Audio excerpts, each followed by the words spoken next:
ഏതൊക്കെ model കാറുകളാണ് E20 efficient ആയിട്ട് work ചെയ്യുന്ന മോഡൽ കാറുകൾ നോക്കിയപ്പം സ്കോഡയുടെയൊക്കെ 2020 ശേഷം ഇറങ്ങിയ BS6 ഇപ്പോൾ ഹോണ്ടയുടെ പല കാറുകളും എഥനോൾ ടോളറൻ്റ് ആണെന്ന് പറയുന്നുണ്ട്. അതായത് ഹോണ്ടയുടെ കുറച്ചുകൂടെ പഴയ മോഡൽ കാറുകളൊക്കെ ആണെങ്കിൽ അതുപോലെ തന്നെ മാരുതിയുടെ എല്ലാ കാറുകളും 2023 ഏപ്രിലിന് ശേഷം ഇറങ്ങി ലോണിൽ എടുക്കാതിരിക്കുക. അത് വലിയൊരു ഫിനാൻഷ്യൽ മണ്ടത്തരമാണ്. അപ്പോൾ ഇത് നമുക്കൊന്ന് വിൽക്കണമെന്ന് തോന്നിയാൽ തന്നെ അവിടെ വലിയൊരു എനിക്ക് പണ്ട് എൻ്റെ തുടക്ക ടൈമിൽ പറ്റിയ വലിയൊരു മണ്ടത്തരമാണ് ഈ പ്രീ ക്ലോഷർ ചാർജ് എന്ന് പറഞ്ഞിട്ടൊരു ചാർജ് ഉണ്ട്. ഏകദേശം 70,000 രൂപയോളം നമ്മൾ പ്രീ ക്ലോഷർ ചാർജ് മാത്രം കൊടുക്കണം. സോ ആ രീതിയിൽ നമുക്ക് കുറെ പണം നഷ്ടപ്പെടും. അപ്പം അതുകൊണ്ട് ഞാൻ എൻ്റെ കാറുകളുടെയൊക്കെ വീഡിയോ ഇടുമ്പോൾ പല വീഡിയോകളിലായിട്ട് ചോദിക്കാറുണ്ട്, ബ്രോ ഏതൊക്കെ വണ്ടികളാണ് യൂസ് ചെയ്യുന്നത്, എൻ്റെ കാറിൻ്റെ കാര്യങ്ങളൊക്കെ പല കമൻസിലും നമ്മുടെ സബ്സ്ക്രൈബേഴ്സ് ആയിട്ടുള്ള ഫ്രണ്ട്സ് ചോദിക്കാറുണ്ട്. സോ ഇന്ന് കാറുകളെ കുറിച്ചുള്ള ഒരു വീഡിയോ ആണ്. അപ്പോൾ എൻ്റെ ഇതുവരെയായിട്ട് ഞാൻ എൻ്റെ ലൈഫിൽ ഒരു 120-ഓളം കാറുകൾ യൂസ് ചെയ്തിട്ടുണ്ട്. അപ്പോൾ ആ ഒരു എക്സ്പീരിയൻസിലും പിന്നെ ഇവ പുതിയ വന്നിട്ടുള്ള ഒരു അപ്ഡേഷൻ്റെയൊക്കെ ബേസിലും ഉള്ള കുറച്ച് കാര്യങ്ങളാണ് നിങ്ങളോട് ഷെയർ ചെയ്യാൻ പോകുന്നത്. ഒന്നാമത്തെ കാര്യം എന്ന് പറയുന്നത്, ഇന്നത്തെ കാലത്ത് ഈ കാർ എന്ന് പറയുന്നത് ഒരിക്കലും ഒരു ലക്ഷറി അല്ല, അതൊരു നെസസിറ്റിയാണ്.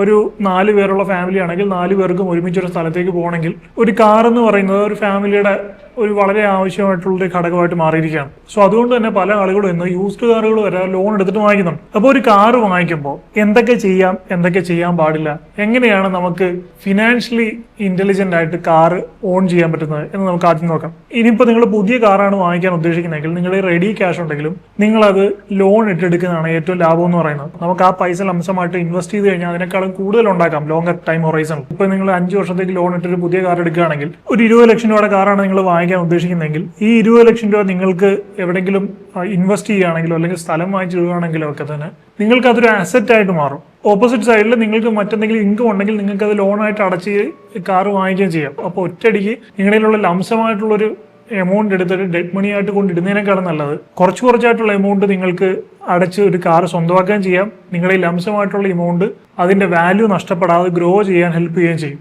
ഇനി അതേസമയം ഒരു യൂസ്ഡ് കാറാണ് വാങ്ങിക്കാൻ ഉദ്ദേശിക്കുന്നതെങ്കിൽ യൂസ്ഡ് കാറിന് ഇൻട്രസ്റ്റ് റേറ്റ് എന്ന് പറയുന്നത് ഒരു 13%, 14%, 15% ഒക്കെയാണ്. അതുകൊണ്ട് തന്നെ നമുക്ക് ആ പൈസ നമ്മുടെ ലംസമായിട്ടുണ്ടെങ്കിൽ അത് എവിടെയെങ്കിലും ഇൻവെസ്റ്റ് ചെയ്ത് കഴിഞ്ഞാൽ ഈ ഇൻട്രസ്റ്റിനെ ബീറ്റ് ചെയ്യുക എന്ന് പറയുന്നത് നടക്കുന്ന കാര്യമല്ല. നമ്മുടെ ലംസമായിട്ട് എടുക്കാൻ പൈസ ഉണ്ടെങ്കിൽ ഒരിക്കലും യൂസ്ഡ് കാർ ലോണിൽ എടുക്കാതിരിക്കുക. അത് വലിയൊരു ഫിനാൻഷ്യൽ മണ്ടത്തരമാണ്. മാത്രമല്ല ഈ യൂസ്ഡ് കാർ എന്ന് പറയുന്നത് നമുക്ക് ഈ വാറന്റി ഒക്കെ പലപ്പോഴും കഴിഞ്ഞിട്ടുണ്ടാവും. അപ്പൊ ഇത് നമുക്കൊന്ന് വിൽക്കണമെന്ന് തോന്നിയാൽ തന്നെ അവിടെ വലിയൊരു എനിക്ക് പണ്ട് എൻ്റെ തുടക്ക ടൈമിൽ പറ്റിയ വലിയൊരു മണ്ടത്തരമാണ് യൂസ്ഡ് കാർ ഒരു പ്രാവശ്യം ലോൺ എടുത്തത്. കാരണം എനിക്ക് ഈ കാർ ഒന്ന് ചേഞ്ച് ചെയ്യണമെന്ന് തോന്നിയപ്പോൾ തന്നെ ഈ ലോൺ അടച്ച് തീർത്താൽ മാത്രമേ നമുക്ക് പുതിയ ആളുടെ പേരിലേക്ക് ഈ ഓണർഷിപ്പ് ട്രാൻസ്ഫർ ചെയ്ത് കൊടുക്കാൻ പറ്റുള്ളൂ. അപ്പൊ ആ ലോൺ അടച്ച് തീർക്കുന്നതല്ല പ്രശ്നം, ലോൺ അടയ്ക്കുന്നതിന് പ്രശ്നമില്ല. ലോൺ അടച്ച് തീർക്കണമെങ്കിൽ ഈ പ്രീ ക്ലോഷർ ചാർജ് എന്ന് പറഞ്ഞിട്ടൊരു ചാർജ് ഉണ്ട്. അതായത് ഏകദേശം ഒരു 6%, 7% ഒക്കെ ചില ബാങ്കുകൾ ചാർജ് ചെയ്യും. അപ്പം നമ്മളിപ്പോ ഒരു മൊത്തം 10 ലക്ഷം രൂപ ലോൺ എടുത്തു, ഒരു 5 ലക്ഷം നമ്മൾ ഇനി ബാക്കി അടയ്ക്കാനുണ്ടെങ്കിൽ പോലും അതിന്റെ പ്രീ ക്ലോഷർ ചാർജ് മാത്രം ഏകദേശം ഒരു 35,000 രൂപയോളം വരും. ഇനി 10 ലക്ഷം രൂപ തന്നെയാണ് നമ്മൾ ബാക്കി അടയ്ക്കാനുണ്ടെങ്കിൽ ഏകദേശം 70,000 രൂപയോളം നമ്മൾ പ്രീ ക്ലോഷർ ചാർജ് മാത്രം കൊടുക്കണം. സോ ആ രീതിയിൽ നമുക്ക് കുറെ പണം നഷ്ടപ്പെടും. അപ്പം അതുകൊണ്ട് യൂസ്ഡ് കാർ എടുക്കുമ്പോൾ ഇൻഫാക്ട് ഇപ്പോൾ നിങ്ങൾക്ക് ഒരു വർഷം 2 വർഷത്തിലൊക്കെ ചേഞ്ച് ചെയ്യാനുള്ള മൈൻഡ് സെറ്റിൽ നിങ്ങൾ എടുക്കുകയാണെങ്കിൽ ഒരിക്കലും ലോൺ എടുക്കാതിരിക്കുക. എല്ലാ പെർസ്പെക്റ്റീവിലും നോക്കുമ്പോഴും അത് വലിയൊരു നഷ്ടമാണ്. ഇനിയിപ്പം ഇത് ഞാൻ കയ്യിൽ പൈസ ഉള്ള ആൾക്കാരുടെ കാര്യമാണ് പറഞ്ഞത്. ഇനി നിങ്ങൾക്ക് എങ്ങനെയും ഒരു കാർ ഓൺ ചെയ്തേ പറ്റുള്ളൂ, നിങ്ങളുടെ ഈ പൈസ ഒന്നുമില്ല, ലോൺ മാത്രമാണ് ആകെയുള്ള ഒരു ഓപ്ഷൻ എങ്കിൽ പിന്നെ അതേ നമുക്ക് വഴിയുള്ളൂ. അങ്ങനെ എടുക്കുന്നതിൽ വേറെ തെറ്റൊന്നുമില്ല. ഞാൻ പറയുന്നത് ഓൾറെഡി നിങ്ങളുടെ കയ്യിൽ ഫണ്ട് നിങ്ങൾക്ക് റേസ് ചെയ്യാൻ പറ്റും, എന്നിട്ട് യൂസ്ഡ് കാർ പോയി ലോൺ എടുക്കുന്നതിനെ പറ്റിയാണ് പറയുന്നത്. അപ്പൊ അങ്ങനെ ഒരിക്കലും വാങ്ങിക്കാതിരിക്കുക. ഇതാണ് നമ്മൾ കാർ എടുക്കുമ്പോൾ ശ്രദ്ധിക്കേണ്ട ഒന്നാമത്തെ കാര്യം. രണ്ടാമത്തെ കാര്യം എന്ന് പറയുന്നത്, കാർ നമ്മൾ വാങ്ങിച്ചു, ഇനി നമ്മുടെ ചെറിയൊരു അശ്രദ്ധ കൊണ്ട് ഇത് വിൽക്കേണ്ട ഒരു അവസ്ഥ ഉണ്ടാകരുത്. ഞാൻ പറഞ്ഞു വരുന്നത് എന്തെങ്കിലും ഒരു ഹോസ്പിറ്റൽ എമർജൻസി ഒക്കെ വരുന്ന കാര്യമാണ്. നമുക്ക് പെട്ടെന്ന് ഒരു ഫിനാൻഷ്യൽ എമർജൻസി, ഒരു ഹോസ്പിറ്റൽ എമർജൻസി ഒക്കെ ഒന്ന് ഫണ്ട് റേസ് ചെയ്യേണ്ടി വരുമ്പോൾ നമ്മൾ ആദ്യം ചിന്തിക്കുന്നത് നമ്മളിൽ എന്ത് വിൽക്കാനുണ്ട് എന്നുള്ളതാണ്. ചിലപ്പോൾ നമ്മൾ വാഹനം വിൽക്കും, അല്ലെങ്കിൽ നമ്മുടെ ഗോൾഡ് വിൽക്കും, ചിലപ്പോൾ വീട് സ്ഥലവും വരെയൊക്കെ വിൽക്കേണ്ട അവസ്ഥ ഉണ്ടാവും. സോ അങ്ങനെയുള്ള അവസ്ഥയൊന്നും ഉണ്ടാവാതിരിക്കാൻ തീർച്ചയായിട്ടും നമ്മളൊരു ഹെൽത്ത് ഇൻഷുറൻസ് എടുത്ത് നമ്മുടെ ഹെൽത്തും സമ്പാദ്യവും പ്രൊട്ടക്ട് ചെയ്ത് വെക്കണം. ഇപ്പോൾ പണ്ടത്തെ പോലെ ഈ മെഡിക്കൽ ഇൻഫ്ലേഷനൊക്കെ വളരെയധികം കൂടുന്ന കാരണം ഒരു ക്രിട്ടിക്കൽ ഇൽനെസ് ഒക്കെ വന്നു കഴിഞ്ഞാൽ ചിലപ്പോൾ 40-50 ലക്ഷം വരെയൊക്കെ ചിലവാകുന്ന അവസ്ഥകളുണ്ട്. അപ്പോൾ അതിനെയൊക്കെ ബീറ്റ് ചെയ്യാൻ നമുക്കിപ്പോൾ അൺലിമിറ്റഡ് കവറേജ് ഉള്ള പ്ലാനുകളൊക്കെ ഇപ്പോൾ അവൈലബിൾ ആണ്. അപ്പോൾ ഈ അൺലിമിറ്റഡ് കവറേജും പിന്നെ സാധാരണ പോളിസികളും ഒക്കെ നോക്കി ഇന്ത്യയിലെ ടോപ്പ് കമ്പനികളെ തമ്മിൽ കമ്പയർ ചെയ്ത് ഹെൽത്ത് ഇൻഷുറൻസ് എടുക്കാനുള്ള ലിങ്ക് ഞാൻ കമന്റ് സെക്ഷനും ഡിസ്ക്രിപ്ഷനിലും കൊടുത്തിട്ടുണ്ട്. മാസം ഒരു 400-500 രൂപയ്ക്കൊക്കെ സാധാരണ പ്ലാൻ സ്റ്റാർട്ട് ആകുന്നുണ്ട്. അപ്പോൾ ഈ ഒരു തുകയൊക്കെ തന്നെ 1 കോടി വരെ കവറേജ് ലഭിക്കുന്ന പ്ലാനുകളും ഉണ്ട്. ഇപ്പോൾ BP, ഡയബറ്റീസ്, തൈറോയ്ഡ്, ആസ്മ ഇങ്ങനെയുള്ള അസുഖങ്ങളൊക്കെ ഉള്ള ആളുകൾ നിങ്ങളുടെ കുടുംബത്തിലുണ്ടെങ്കിൽ ഇൻഷുറൻസ് എടുത്ത് 1ാമത്തെ ദിവസം മുതൽ തന്നെ കവറേജ് ലഭിക്കുന്ന പ്ലാനുകളും ഉണ്ട്. പ്രവാസികളാണെങ്കിൽ നാട്ടിൽ നിന്ന് എടുക്കുന്നതിനേക്കാളും 35 മുതൽ 40% വരെ കുറഞ്ഞ ചെലവിൽ ഇവിടെ നിന്ന് എടുക്കാനും സാധിക്കും. വെറും 30 മിനിറ്റിനുള്ളിൽ ക്ലെയിം സപ്പോർട്ട് നമുക്ക് നേടിയെടുക്കാം. അപ്പോൾ ഞാൻ ഒന്നുകൂടെ ഓർപ്പിക്കുകയാണ്, നിങ്ങളുടെ ഭാവിക്ക് വേണ്ടി ഉണ്ടാക്കി വെച്ചിരിക്കുന്ന സ്വർണം, പണം, സ്ഥലം അതൊക്കെ കുടുംബത്തിൽ ആർക്കെങ്കിലും ഒരു അസുഖം വന്നാൽ ദിവസങ്ങൾക്കുള്ളിൽ നഷ്ടപ്പെട്ടു പോകും. ഇപ്പോൾ ഒരു 5-10 ലക്ഷം വന്നാൽ തന്നെ പലരും വർഷങ്ങളായിട്ട് സമ്പാദിച്ച് സ്വരുക്കൂട്ടി വെച്ചിരിക്കുന്ന ഒരു പണമായിരിക്കും അതായിരിക്കും നഷ്ടപ്പെട്ടു പോകുന്നത്. അപ്പോൾ ഒരു 50-60 ലക്ഷം വന്നാലോ? അപ്പോൾ ഹെൽത്ത് ഇൻഷുറൻസ് എല്ലാവർക്കും അത്യാവശ്യമാണ്, ഇതൊരിക്കലും വൈകിപ്പിക്കരുത്. ഇപ്പോൾ തന്നെ 25% വരെ ഡിസ്കൗണ്ടിൽ ഹെൽത്ത് ഇൻഷുറൻസ് എടുക്കാനുള്ള ലിങ്ക് ഞാൻ കമന്റ് സെക്ഷനിലും ഡിസ്ക്രിപ്ഷനിലും കൊടുത്തിട്ടുണ്ട്. അതൊന്ന് ചെക്ക് ചെയ്ത് നോക്കാം, അല്ലെങ്കിൽ സ്ക്രീനിൽ കാണുന്ന QR കോഡ് സ്കാൻ ചെയ്താലും മതി. ഇനിയിപ്പോൾ അടുത്ത കാര്യത്തിലേക്ക് വരുമ്പോൾ അവിടെയാണ് ഒരു മേജർ ട്വിസ്റ്റ്. ഇപ്പോൾ നമുക്ക് പല ഓപ്ഷൻസ് ഉണ്ട്, അതായത് പെട്രോൾ ഉണ്ട്, ഡീസൽ ഉണ്ട്, ഇലക്ട്രിക് ഉണ്ട്, ഹൈബ്രിഡ് ഉണ്ട്. ഇതിൽ ഏത് ചൂസ് ചെയ്യണമെന്നുള്ളൊരു കൺഫ്യൂഷൻ ഉണ്ടാവും. അതിനെപ്പറ്റി നമുക്ക് കുറച്ച് ഡീറ്റെയിൽ ആയിട്ട് സംസാരിക്കാം. ഇത് കുറച്ച് കോംപ്ലിക്കേറ്റഡ് ഉള്ള കാര്യമാണ്. ഇപ്പം എൻ്റെ കാറുകൾ പറയുകയാണെങ്കിൽ എൻ്റെ ഒരു മെർസിഡീസ് C-ക്ലാസ് ഉണ്ട്, അത് പെട്രോളാണ്. ഒരു മെർസിഡീസ് B-ക്ലാസ് ഉണ്ട്, അതും പെട്രോളാണ്. ഒരു ഹ്യുണ്ടായി ക്രെറ്റ SX ഓപ്ഷൻ ഉണ്ട്, അപ്പം അതും പെട്രോളായിരുന്നു. പിന്നെ ഒരു മഹീന്ദ്ര താർ ഉണ്ട്, അത് ഡീസലാണ്. പിന്നെ ഒരു റിനോ ഡസ്റ്റർ ഉണ്ട്, അത് ഡീസലാണ്. അപ്പം ഇതിൽ നിന്നൊക്കെ എനിക്ക് മനസ്സിലായത്, ഇപ്പോഴത്തെ ഒരു കറന്റ് സിനാറിയോയിൽ ഇപ്പം നിങ്ങളൊരു പുതിയ കാർ എടുക്കാൻ പോവുകയാണെങ്കിൽ നിങ്ങൾക്ക് വലിയ ഓട്ടോ ഇല്ലെങ്കിൽ നിങ്ങൾ എൻ്റെ ഒരു അഭിപ്രായത്തിൽ പെട്രോൾ എടുക്കുന്നതാണ് നല്ലത്. കാരണം ഈ ഡീസൽ എടുത്താലുണ്ടാകുന്ന അതിന്റെ മെയിൻ്റെനൻസ്, ഇപ്പോൾ DPF ഒക്കെ BS6 വന്നേ പിന്നെ DPF ഇഷ്യൂ അങ്ങനെയുള്ള കുറേ കാര്യങ്ങളൊക്കെ ഉണ്ട്, അതൊക്കെ മുന്നോട്ട് പോകുമ്പോൾ പറയാം. അപ്പോൾ അതൊക്കെ വെച്ച് നോക്കുമ്പോൾ അധികം ഓട്ടോ ഇല്ലാത്ത ഒരാൾ, ഇപ്പോൾ നിങ്ങൾ ആഴ്ചയിൽ ഒരു പ്രാവശ്യമൊക്കെ കാർ എടുക്കുന്നുള്ളൂ എന്നുണ്ടെങ്കിൽ നിങ്ങൾക്ക് ഏറ്റവും ബെസ്റ്റ് എന്ന് പറയുന്നത് പെട്രോൾ ആയിരിക്കും. വല്ലപ്പോഴും എവിടെയെങ്കിലുമൊക്കെ പോകുമ്പോൾ കുറച്ച് കൂടുതൽ പൈസ ചിലവാകുന്നേ ഉള്ളൂ, മൈലേജ് കുറച്ച് കുറവായിരിക്കും. പിന്നെ പെട്രോളിനും ഡീസലിനേക്കാൾ ഒരു 7-8 രൂപ കൂടുതലുണ്ട്. അപ്പോൾ അത് വെച്ച് മാത്രം കമ്പയർ ചെയ്ത് നിങ്ങൾ ഡീസൽ എടുക്കുന്ന മണ്ടത്തരമാണ്. കാരണം ഒരു ഡീസൽ വണ്ടി നിങ്ങൾ എടുക്കുമ്പോൾ പെട്രോൾ വണ്ടിയേക്കാളും ഏകദേശം ഒരു 2-3 ലക്ഷം രൂപ നിങ്ങൾ എക്സ്ട്രാ കൊടുക്കേണ്ടി വരുന്നുണ്ട്. നിങ്ങൾ പെട്രോൾ വണ്ടി ചൂസ് ചെയ്യുമ്പോൾ അപ്ഫ്രണ്ട് ആയിട്ട് തന്നെ കുറേ നാളത്തേക്കുള്ള ഫ്യൂവലിന്റെ ചെലവ്, ആ പൈസ നിങ്ങൾക്ക് അപ്ഫ്രണ്ട് ആയിട്ട് തന്നെ ഡിസ്കൗണ്ട് ആയിട്ട് കിട്ടുകയാണ്. സോ അതുകൊണ്ട് വലിയ ഓട്ടോ ഇല്ലാത്ത ആളുകൾ പെട്രോളിലേക്ക് തന്നെ പോവുക. മാത്രമല്ല പെട്രോൾ കാറുകളാണ് നിങ്ങൾ എടുക്കാൻ ഉദ്ദേശിക്കുന്നത്, ഒരിക്കലും ഇനി പോയി 3-4 വർഷം അല്ലെങ്കിൽ ഒരു 5 വർഷത്തിൽ കൂടുതൽ പഴക്കമുള്ള പെട്രോൾ കാറുകളൊന്നും ഇനി എടുക്കാതിരിക്കുക. കാരണം നിങ്ങൾക്കറിയാം E20 പെട്രോൾ എന്ന് പറഞ്ഞ സാധനം വന്നിട്ടുണ്ട്. അതായത് ഇപ്പോൾ E20 പെട്രോൾ എന്ന് പറയുന്നത് നമ്മുടെ നേരത്തെയുള്ള പെട്രോൾ പോലല്ല, ഈ പെട്രോളിനകത്ത് തന്നെ 20% എഥനോൾ ആയിരിക്കും. അപ്പോൾ ഈ പഴയ ടൈപ്പ് എഞ്ചിനുള്ള പെട്രോൾ കാറുകൾ എന്ന് പറയുന്നത് ഇത് കറക്റ്റ് പ്രോപ്പറായിട്ട് റൺ ചെയ്യാൻ വേണ്ടി ഡിസൈൻ ചെയ്തിട്ടുള്ളതല്ല. അതുകൊണ്ട് തന്നെ ഇതിന്റെ എഞ്ചിന് പലതരത്തിലുള്ള പ്രശ്നങ്ങൾ പതിയെ റിപ്പോർട്ട് ചെയ്ത് തുടങ്ങിയിട്ടുണ്ട്. മൈലേജ് നല്ല രീതിയിൽ കുറയുന്നതായിട്ട് റിപ്പോർട്ട് ചെയ്തിട്ടുണ്ട്. 10-12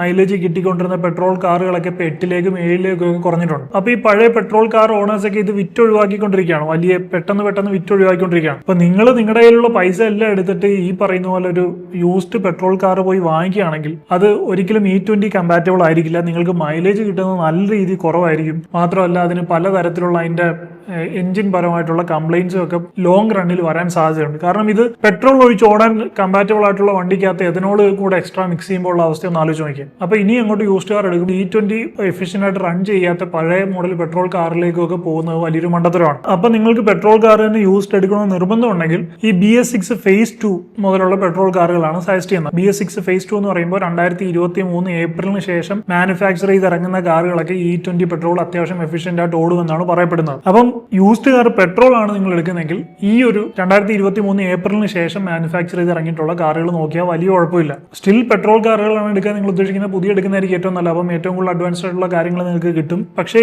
ഈ എൻ്റെ ഒരു റിസർച്ച് വെച്ച് എനിക്ക് മനസ്സിലായത് 2023 ഏപ്രിലിന് ശേഷം അത്യാവശ്യം കുഴപ്പമില്ലാതെ E20 പെട്രോൾ എഫിഷ്യന്റ് ആയിട്ട് ഓടുന്നുണ്ട് എന്നുള്ളതാണ്. ഇപ്പോൾ ഹോണ്ടയുടെ പല കാറുകളും എഥനോൾ ടോളറന്റ് ആണെന്ന് പറയുന്നുണ്ട്. അതായത് ഹോണ്ടയുടെ കുറച്ചുകൂടെ പഴയ മോഡൽ കാറുകളൊക്കെ ആണെങ്കിലും E20 ടോളറന്റ് ആണെന്ന് പറയുന്നുണ്ട്. അതുപോലെ തന്നെ മാരുതിയുടെ എല്ലാ കാറുകളും 2023 ഏപ്രിലിന് ശേഷം ഇറങ്ങിയ എല്ലാ കാറുകളും E20 കമ്പാറ്റബിൾ ആണ്. അപ്പം അങ്ങനെ ഓരോ ബ്രാൻഡ് നോക്കുകയാണെങ്കിൽ നിങ്ങൾക്ക് സെർച്ച് ചെയ്ത് അറിയാൻ പറ്റും. അപ്പം അങ്ങനെ നിങ്ങളൊരു കാർ എടുക്കുന്നതിന് മുമ്പ് അതൊന്ന് സെർച്ച് ചെയ്ത് നോക്കുക, ഏതൊക്കെ മോഡൽ കാറുകളാണ് E20 എഫിഷ്യന്റ് ആയിട്ട് വർക്ക് ചെയ്യുന്ന മോഡൽ കാറുകൾ നോക്കിയപ്പം സ്കോഡയുടെ ഒക്കെ 2020 ശേഷം ഇറങ്ങിയ BS6 വണ്ടിയിലൊക്കെ അത്യാവശ്യം എഫിഷ്യന്റ് ആയിട്ട് E20 വർക്ക് ചെയ്യുന്നൊക്കെ പറയുന്നുണ്ട്. അപ്പോൾ നിങ്ങൾ അതിനെപ്പറ്റി ഡീറ്റെയിൽ ആയിട്ടൊന്ന് സെർച്ച് ചെയ്ത് നോക്കുക. നിങ്ങളൊരു കാർ ഇപ്പോൾ നിങ്ങൾക്കൊരു ചോയ്സ് ഉണ്ടാവുമല്ലോ ഏത് കാർ എടുക്കണമെന്ന്. അത് എടുക്കുന്നതിന് മുമ്പ് പെട്രോൾ ആണെങ്കിൽ നിങ്ങൾ എടുക്കാൻ ഉദ്ദേശിക്കുന്നത് E20 എത്രത്തോളം എഫിഷ്യന്റ് ആണ്, ആ ഒരു ഇയർ ആ ഒരു മോഡലിലൊക്കെ എത്രത്തോളം എഫിഷ്യന്റ് ആണെന്ന് സെർച്ച് ചെയ്ത് നോക്കുക, എന്നിട്ട് മാത്രം അത് എടുക്കുക. അപ്പോൾ പെട്രോളിന്റെ കാര്യം കഴിഞ്ഞു. ഇനി അടുത്ത ഡീസലിലേക്ക് പോവുകയാണെങ്കിൽ അവിടെയും പ്രശ്നമാണ്. കാലം കഴിഞ്ഞു വരുന്നവരും ഡീസൽ കാറുകളും പെട്രോൾ കാറുകളും എല്ലാം പ്രശ്നമാണ്. ഡീസൽ കാറുകളാണെങ്കിൽ യൂസ്ഡ് എടുക്കുന്നതാണ് ബെറ്റർ എന്ന് ഞാൻ പറയും. ഇപ്പൊ നിങ്ങൾക്കൊരു മോഡറേറ്റ് രീതിയിലുള്ള ഓട്ടോ ഒക്കെ ഉള്ളൂ എന്നുണ്ടെങ്കിൽ, നിങ്ങൾക്കൊരു മൈലേജ് ഉള്ള കാറാണ് വേണ്ടതെങ്കിൽ, യൂസ്ഡ് എടുക്കാനാണ് ഉദ്ദേശിക്കുന്നതെങ്കിൽ BS4 ഡീസൽ കാറുകൾ നല്ലൊരു ഓപ്ഷനാണ്. കാരണം ഈ BS6 വന്നപ്പോൾ അതിനകത്ത് DPF ഫിൽറ്റർ എന്ന് പറയുന്ന സാധനം ഇതിനകത്ത് വന്നിട്ടുണ്ട്. അതുപോലെ നിങ്ങൾ ആഡ് ബ്ലൂ എന്നൊക്കെ കേട്ടിട്ടുണ്ടാവും. അപ്പൊ ഈ പറയുന്ന പോലെ സാധനങ്ങളൊന്നും BS4 ഡീസൽ കാറുകൾക്കില്ല. അപ്പൊ ഡീസൽ കാറാണ് നിങ്ങൾ എടുക്കാൻ ഉദ്ദേശിക്കുന്നതെങ്കിൽ, വലിയ ഓട്ടോ ഒന്നും നിങ്ങൾക്ക് ഇല്ലെങ്കിൽ നിങ്ങൾക്ക് നല്ല ഓപ്ഷൻ എന്ന് പറയുന്നത് BS4 വണ്ടികളിലേക്കൊക്കെ പോകുന്നതാണ്. പുതിയ ഡീസൽ കാർ എടുക്കുകയാണെങ്കിൽ അത്യാവശ്യം നല്ല ഓട്ടോ ഉണ്ടെങ്കിൽ നിങ്ങൾ എടുക്കാവുള്ളൂ. ആവറേജ് ഒരു മാസം ഒരു 1000 കിലോമീറ്ററിൽ താഴെ നിങ്ങൾ ഓടുന്നുണ്ടെങ്കിൽ നിങ്ങൾക്ക് ഡീസൽ കാറുകൾ വലിയ കുഴപ്പമില്ല. മാത്രമല്ല ഈ ഓടിയാൽ മാത്രം വരും, അത്യാവശ്യം എഞ്ചിൻ ഒന്ന് ഹീറ്റ് ആവണം, നല്ല രീതിയിൽ RPM ഗേറ്റ് നിങ്ങൾ ഓടിക്കണം. അതായത് ഒരു 2500 RPM വരെയൊക്കെ പോയാലേ ഈ ഇതിന്റെ ഫിൽറ്റർ ഒന്ന് ചൂടായിട്ട് അതിനകത്തുള്ള കാർബൺ ഒക്കെ നന്നായിട്ട് പോകുള്ളൂ. അല്ലെങ്കിൽ DPF ഫിൽറ്ററിനും ബ്ലോക്കും അങ്ങനെയുള്ള പല കാര്യങ്ങളും വരും. പിന്നെ വാർണിംഗ് ലൈറ്റ്സ് കാണിച്ചു കൊടുക്കും, അങ്ങനെയുള്ള പല പ്രശ്നങ്ങളും ഉണ്ട്. ഇപ്പൊ എൻ്റെ ഒരു 2020 മോഡൽ ഡസ്റ്റർ ഡീസൽ ഉണ്ട്. അത് അങ്ങനെ റെഗുലർ ആയിട്ടൊന്നും എടുക്കാറില്ല, ആഴ്ചയിൽ വൺസ് അല്ലെങ്കിൽ ഒരു ട്വൈസ് ഒക്കെയാണ് മാക്സിമം എടുക്കുന്നത്. പക്ഷെ ഒരു കുഴപ്പമില്ലാതെ ഓടുന്നുണ്ട്. അത്യാവശ്യം നല്ല മൈലേജ് ഉണ്ട്, 23, 24 ചിലപ്പോൾ 25 വരെയൊക്കെ മൈലേജ് കിട്ടിയിട്ടുണ്ട് ആ കാറിന്. അത്യാവശ്യം നല്ലൊരു വണ്ടിയാണ് അത്. ഇതുവരെയായിട്ടും അങ്ങനെ റെഗുലർ സർവീസ് അല്ലാതെ അങ്ങനെ കംപ്ലൈൻസ് ഒന്നും വന്നിട്ടുമില്ല. സോ പഴയ അത്യാവശ്യം നല്ല ഡീസൽ കാറുകൾ നോക്കി എടുക്കുകയാണെങ്കിൽ അത് വർത്താണ് യൂസ്ഡ് കാർ എടുക്കുമ്പോൾ. പുതിയ ഡീസൽ കാറുകൾ ഈ പറഞ്ഞ പോലെ എടുക്കുമ്പോൾ ഇപ്പൊ ഈ പറഞ്ഞ പോലെ താറ് 2025 മോഡൽ ഡീസലാണ്, ഈ DPFും കാര്യങ്ങളും ഒക്കെ ഉണ്ട്. നല്ലപോലെ ഓടിയില്ലെങ്കിൽ അതിനും പണി കിട്ടും. സോ ദിവസം വലിയ ഓട്ടോ ഇല്ലാത്ത ആളുകൾക്ക് ഡീസൽ കാറുകൾ വലിയ തലവേദനയായിരിക്കും ഉണ്ടാക്കാൻ പോകുന്നത്. മാത്രമല്ല നമ്മൾ ഈ വണ്ടി എടുക്കുമ്പോൾ എക്സ്ട്രാ പെട്രോൾ വണ്ടിയേക്കാൾ ഒരു 2 ലക്ഷം രൂപയൊക്കെ കൂടുതൽ കൊടുക്കുകയും ചെയ്യണം. ഈ പറയുന്ന പോലെ മെയിൻ്റനൻസും ഭയങ്കരമായിരിക്കും, DPF ബ്ലോക്കേജ് അങ്ങനെയുള്ള പല പ്രശ്നങ്ങളുണ്ടാവും. അപ്പം ഫ്രഷ് കാർ എടുക്കാൻ പോകുന്നവർ ഡീസൽ എടുക്കാനാണ് പോകുന്നതെങ്കിൽ ഈ പറയുന്ന കാര്യം ഒന്ന് പരിഗണിക്കുക, നല്ല ഓട്ടോ ഉണ്ടെങ്കിൽ എടുക്കുക. അല്ലെങ്കിൽ യൂസ്ഡ് ഡീസൽ കാറാണ് ഒരു ബെറ്റർ ഓപ്ഷൻ. ഇച്ചിരി ഫീച്ചേഴ്സ് ചിലപ്പോൾ കുറവായിരിക്കും. ഇനി മറ്റൊരു ഓപ്ഷനാണ് ഹൈബ്രിഡ് എന്ന് പറയുന്നത്. ഹൈബ്രിഡും അത്യാവശ്യം നല്ലൊരു ഓപ്ഷനാണ്. പക്ഷേ ഈ പറയുന്ന പോലെ ഇനിഷ്യൽ അപ്ഫ്രണ്ട് കോസ്റ്റ് കുറച്ച് കൂടുതലാണ്. ബാക്കി പറയുന്ന പോലെ ഡീസൽ പോലുള്ള ഇഷ്യൂസ് ഒന്നും ഉണ്ടാകുന്നില്ല. അത്യാവശ്യം ഒരു ബാറ്ററി അതിനകത്തുണ്ട്. പിന്നെ അതുപോലെ തന്നെ പെട്രോൾ ആയിരിക്കും മെയിനായിട്ട് ഇത് ഓടുന്നത്. നമ്മൾ ഹൈവേയിൽ ക്രൂസ് ചെയ്യുമ്പോൾ ഒരു സ്റ്റഡി ആയിട്ടൊരു 10-70 കിലോമീറ്റർ സ്പീഡിലൊക്കെ ഇങ്ങനെ ക്രൂസ് ചെയ്ത് പോകുമ്പോൾ അപ്പോൾ വണ്ടി വർക്ക് ചെയ്യുന്നത് പെട്രോൾ ആയിരിക്കും. അപ്പോൾ ആ ഒരു സമയത്ത് ഹെവി ആയിട്ടുള്ള ബാറ്ററിയാണ് ഈ വണ്ടിക്കകത്തുള്ളതെങ്കിൽ അത്രയും വലിയ ഒരു ലോഡ് കൂടുകയാണെങ്കിൽ ചിലപ്പം അത് ആ ഒരു വണ്ടിക്ക് കുറച്ച് ലോഡ് കൂടി മൈലേജിനെ എങ്ങനെ എഫക്ട് ചെയ്യുമെന്ന് ഞാൻ ഇങ്ങനെ ചില സമയത്ത് ആലോചിക്കാറുണ്ട്. ഈ ബാറ്ററി ഇരിക്കുന്ന ഒരു എക്സ്ട്രാ വെയിറ്റ് ആയിരിക്കില്ല എന്ന് വേണമെങ്കിൽ നമുക്ക് ചിന്തിക്കാം. പിന്നെ ഈ സിറ്റി യൂസിനൊക്കെ ആണെങ്കിൽ ഇത് ബെസ്റ്റ് ആണ്. കാരണം സിറ്റി യൂസിലൊക്കെ നമ്മൾ ഫസ്റ്റ് ഇയർ സെക്കൻഡ് ഇയറിലൊക്കെ പോകുമ്പോൾ കൂടുതലും ഈ ബാറ്ററിയിലായിരിക്കും വർക്ക് ചെയ്യുന്നത്. സോ അതുകൊണ്ട് തന്നെ വലിയ രീതിയിൽ നമുക്ക് ഈ പെട്രോൾ ലാഭിക്കാൻ സാധിക്കും. അതാണ് ഹൈബ്രിഡിന്റെ കേസിലേക്ക് വരുമ്പോൾ. ഹൈബ്രിഡ് നല്ലൊരു ഓപ്ഷനാണ്. പക്ഷേ സ്റ്റിൽ ഹൈബ്രിഡിലൊക്കെ ചൂസ് ചെയ്യുന്ന ആളുകൾ കുറവാണ്. അടുത്ത ഓപ്ഷനാണ് ഇലക്ട്രിക്. ഇപ്പോൾ കുറെ ആളുകൾ ഇലക്ട്രിക്കിലേക്കൊക്കെ മാറുന്നുണ്ട്. ഇപ്പോൾ ഇലക്ട്രിക്കിലേക്ക് വരുമ്പോൾ ഉള്ള വലിയൊരു പ്രശ്നം പല ആളുകളും പറയുന്നത് ലോങ് പോകുമ്പോൾ റീചാർജ് ചെയ്യാനുള്ള പല ബുദ്ധിമുട്ടുകളാണ്. ഇപ്പം വലിയ റേഞ്ചുള്ള 500 കിലോമീറ്റർ 400 കിലോമീറ്റർ ഒക്കെ റേഞ്ചുള്ള വണ്ടികളുണ്ട്. നല്ല ലോങ് പോകുമ്പോൾ ഒക്കെ റീചാർജ് ചെയ്യാനുള്ള ബുദ്ധിമുട്ടുകളും ബാറ്ററി കുറെ നാൾ കഴിയുമ്പോൾ റീപ്ലേസ് ചെയ്യണം. അപ്പോൾ അതിന് വലിയൊരു കോസ്റ്റ് വരും. ബട്ട് സ്റ്റിൽ ഫ്യൂച്ചർ എന്ന് പറയുന്നത് ഈ പറയുന്ന പോലെ ഹൈബ്രിഡും ഇലക്ട്രിക്കും ഒക്കെ തന്നെയാണ്. കാരണം ഈ അധിക നാൾ ഈ പറയുന്ന പോലെ ഇനി ഒരു അടുത്തൊരു 10-15 വർഷം കൂടെയൊക്കെ മാക്സിമം ഈ പെട്രോളും ഡീസലും ഒക്കെ വണ്ടികളൊക്കെ അധികം ഉണ്ടാവുള്ളൂ. അതിനു മുമ്പ് തന്നെ എല്ലാം കൂട്ടിക്കെട്ടും എന്നാണ് എനിക്ക് തോന്നുന്നത്. പിന്നീട് അങ്ങോട്ട് ഈ വരുന്ന പോലെ ഇലക്ട്രിക് വണ്ടികൾ തന്നെ ആയിരിക്കും. അപ്പോൾ അതിലേക്കുള്ള ട്രാൻസിഷൻ പീരീഡ് ആണ് ഈ ഹൈബ്രിഡ് വണ്ടി എന്നൊക്കെ പറയുന്നത്. സോ നിങ്ങൾക്ക് ഇപ്പോൾ വീട്ടിലൊക്കെ സോളാർ പാനലൊക്കെ ഉണ്ടെങ്കിൽ നിങ്ങൾക്ക് ഇലക്ട്രിക് വണ്ടി എടുക്കുന്നത് ഒരു നഷ്ടമില്ല. കാരണം അത്യാവശ്യം ചെറിയ ചെലവിൽ കാർ യൂസ് ചെയ്യാൻ സാധിക്കും. അപ്പോൾ ഇതാണ് ഈ 4 കാറ്റഗറി എന്ന് പറയുന്നത്. പിന്നെ ഈ ഹൈബ്രിഡ് വണ്ടികളും ഇലക്ട്രിക് വണ്ടികളൊക്കെ യൂസ്ഡ് മാർക്കറ്റിൽ ഇപ്പോൾ വന്ന് തുടങ്ങിയിട്ടേ ഉള്ളൂ. അതുകൊണ്ട് തന്നെ നമ്മൾ ആഗ്രഹിക്കുന്ന മോഡൽ നമ്മൾ ആഗ്രഹിക്കുന്ന ഓപ്ഷൻ ഒക്കെ എപ്പോഴും നമുക്ക് അവൈലബിൾ ആയിരിക്കണമെന്നില്ല. സോ അതും ഒരു പ്രശ്നമാണ്. അപ്പോൾ ഫ്രഷ് എടുക്കാൻ പോകുന്നവർക്ക് നമുക്ക് കറക്റ്റ് ആയിട്ട് പോയി ബുക്ക് ചെയ്ത് വാങ്ങിക്കുന്നതിന് കുഴപ്പമില്ല. പക്ഷേ യൂസ്ഡ് നോക്കുന്നവർക്ക് നമ്മൾ ആഗ്രഹിക്കുന്ന മോഡൽ പലപ്പോഴും കിട്ടണമെന്നില്ല. ചിലപ്പോൾ അല്ലെങ്കിൽ നമ്മൾ കുറേ നാൾ വെയിറ്റ് ചെയ്തിരിക്കേണ്ടി വരും. പണ്ടൊക്കെ നമുക്കൊരു കാർ വാങ്ങിക്കുമ്പോൾ അതിന്റെ പൈസയുടെ കാര്യം ഫീച്ചേഴ്സിന്റെ കാര്യമൊക്കെ മാത്രം നോക്കിയാൽ മതിയായിരുന്നു. പക്ഷേ ഇപ്പോൾ ഒരു കാർ വാങ്ങിക്കുമ്പോൾ ഇങ്ങനെയുള്ള കുറേ കാര്യങ്ങൾ തലവേദനകൾ വന്നിരിക്കുകയാണ്. പെട്രോൾ എടുക്കാൻ പോയി കഴിഞ്ഞാൽ ഇങ്ങനെയുള്ള കുറേ ഇഷ്യൂകൾ, E20 പെട്രോൾ അത് എന്നൊക്കെ പറഞ്ഞ ഇഷ്യൂസ്, ഡീസൽ എടുക്കാൻ പോയി കഴിഞ്ഞാൽ DPFന്റെ ഇഷ്യൂ, ഹൈബ്രിഡ് എടുക്കാൻ പോകുമ്പോൾ പലർക്കും എത്രത്തോളം അത് കമ്പാറ്റബിൾ ആകുന്നുള്ള സംശയങ്ങൾ, ഇലക്ട്രിക് ആകുമ്പോൾ ഇനി ചാർജിങ് സ്റ്റേഷന്റെയും ചാർജ് ചെയ്യുന്ന കാര്യത്തിലുള്ള ഡൗട്ട്സ്, ഇങ്ങനെയൊക്കെയുള്ള പല ഡൗട്ടിലാണ് ഇപ്പോൾ ആളുകൾ നിൽക്കുന്നത്. നമ്മൾ ചെയ്യേണ്ട കാര്യം എന്ന് പറഞ്ഞു കഴിഞ്ഞാൽ നമ്മുടെ